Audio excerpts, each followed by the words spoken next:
خوش آمدید ناظرین، آپ دیکھیں پروگرام ریاست۔ اقوام متحدہ کا اجلاس جاری ہے، وزیر اعظم شہباز شریف وہاں پہ موجود ہیں، کئی ان کی ملاقاتیں ہوئیں عالمی رہنماؤں سے، انہوں نے یو این کے ڈفرینٹ فورم سے خطاب کیا۔ کل ان کا باضابطہ یو این فورم میں خطاب ہے جس میں وہ دنیا کے اس وقت جو اہم مسائل ہیں، جس میں دو مسئلے بہت اہم ہیں۔ فلسطین کا آج کل جو صورتحال ڈیولپ ہو رہی ہے، لبنان میں اس وقت اسرائیلی جارحیت جاری ہے، کشمیر کا مسئلہ ہے، کلائمیٹ چینج ہے، اور دیگر اس میں جو اس وقت عالم عامہ کو جو مسائل درپیش ہیں اس پہ وہ اظہار خیال کریں گے۔ اس کے ساتھ ساتھ جو اس وقت پاکستان سے متعلق ایشوز ہیں اس پر بھی ان کی جتنے بھی عالمی رہنماؤں سے بات ہوئی ہے۔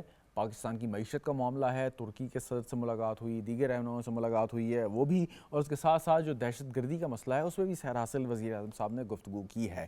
لیکن اس وقت جو صورتحال ہے وہ یہ ہے کہ اگر یو این کا ایک سیشن جاری ہے، اس کے ساتھ ساتھ دنیا میں مطلب ایسا نہیں ہے کہ بہت سے ایسے خطے ہیں کہ جہاں پہ امن نہیں ہے۔ اس وقت جو ہے وہ جارحیت کا ایک سما ہے، خاص طور پہ اس وقت مشرق وسطیٰ میں، جہاں پہ اسرائیل نے پہلے فلسطین میں ایک قتل عام کیا، اس کے بعد اس نے لبنان میں اس وقت جو حال ہی میں جو اس وقت صورتحال چل رہی ہے اس پہ بھی وزیر اعظم نے خیر سراسر گفتگو کی، اور کیسے یہ ممکن ہوگا کہ اس وقت ایک اجلاس ہے، عالمی رہنما وہاں پہ موجود ہیں، وہ اسرائیل کو باور کرا سکتے ہیں کہ آپ نے یہ کام نہیں کرنا، اور پاکستان کا جو انٹرسٹ ہے اس وقت، پاکستان کی جو صورتحال ہے کہ پاکستان نے کیسے اپنے آپ کو نہ صرف ایک اقوام عالم میں منوانا ہے، اپنی بات کرنی ہے، اور اس کے ساتھ ساتھ جو ہمارے ڈومیسٹک سچویشن ہے اس کو مد نظر رکھتے ہوئے جو ہمارے خطے میں صورتحال بن رہی ہے، چاہے افغانستان سے ہمارے خلاف ایک جارحیت ہو رہی ہو، بھارت ہمارے خلاف سازش کر رہا ہو، یا ہم دیگر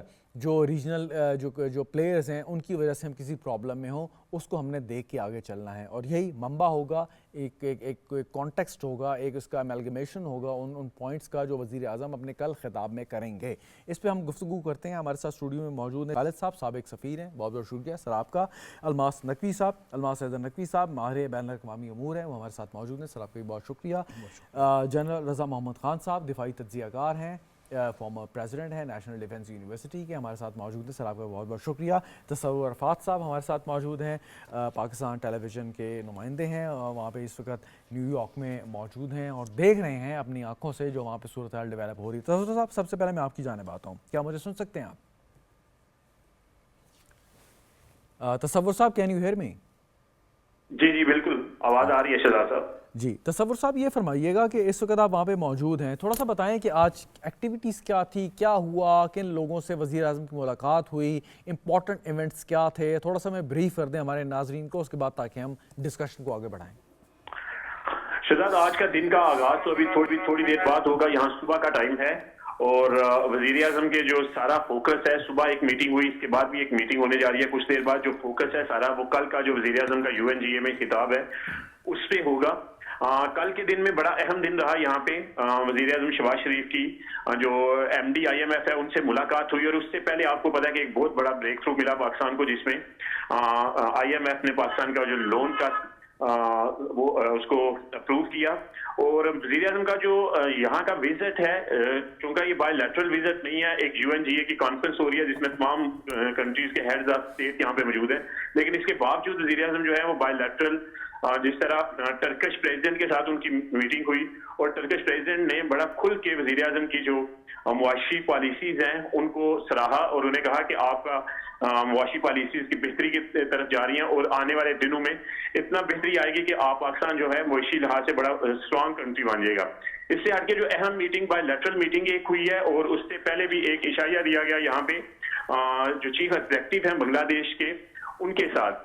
دیکھیں انڈیا میں اس حوالے سے آپ دیکھیں، اگر انڈیا میڈیا کو واچ کرے تو یہ میٹنگ اور جو بائی لیٹرل میٹنگ ہوئی اور اس سے پہلے انہیں مدعو کیا گیا، یہ بڑا اہم میٹنگ تھی بنگلہ دیش کے حوالے سے۔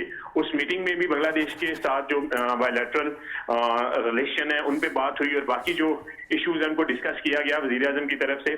اور تھرڈ پہ جو وزیر اعظم کا ساتھ میں ڈفرینٹ ہیڈز آف اسٹیٹس میں، جس طرح کل بائیڈن کی طرف سے اشاریہ دیا گیا، ڈنر یہاں پہ دیا گیا، اس میں بھی مختلف ہیڈز آف اسٹیٹ سے ملاقات ہوئی، تین چیزوں پہ ڈیوائڈ کیا گیا وزیر اعظم کے اس، اور فوکس رکھا گیا وزٹ پہ۔